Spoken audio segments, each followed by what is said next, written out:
नमस्कार शेतकरी मित्र हो, मी निखिल इंगळे देशमुख. आपलं बायोस्कोर फार्म या यूट्यूब चॅनलवर मनापासून स्वागत.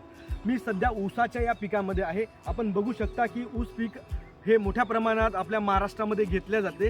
तर ऊस पिकाचं नियोजन करत असताना न्यूट्रिएंटचं मॅनेजमेंट करणं खूप महत्त्वाचं आहे. आपण जर न्यूट्रिएंट मॅनेजमेंट व्यवस्थित केलं नाही तर तुमच्या पिकांवर मोठ्या प्रमाणात त्याची डेफिशियन्सी तुम्हाला दिसते. तर तुम्ही बघू शकता कशा पद्धतीनं याच्यावर तुम्हाला फॉस्फरसची डेफिशियन्सी दिसते. या फॉस्फरसच्या डेफिशियन्सीमुळे जी पानं असतात ही पूर्ण जांभळ्या कलरची होत असतात.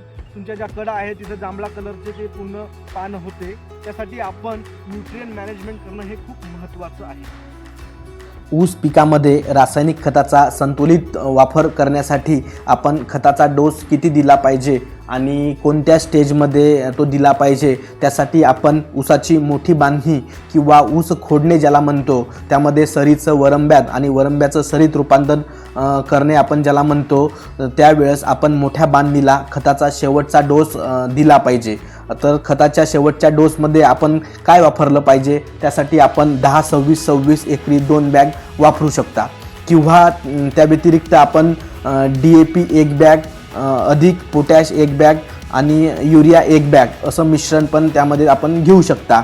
जर कांडे जास्त लागले असल्यास अशा वेळेस आपण युरिया देऊ शकत नाही. त्यावेळेस आपण त्या जागी अमोनियम सल्फेट 2 बॅग सोबत मॅग्नेशियम सल्फेट 10 किलो आणि सल्फर दाणेदार 10 किलो असं सगळं मिश्रण आपण एकत्र करून एकाच वेळेस ऊस फोडण्यापूर्वी किंवा मोठी बांधणी करण्यापूर्वी सळ्यात टाकून नंतर त्याला आपल्याला दाबून द्यायचं आहे. अशा पद्धतीनं आपल्याला खताचं नियोजन करायचं आहे. शेतीच्या अशाच नवीन व्हिडिओसाठी चॅनलला सबस्क्राईब करा.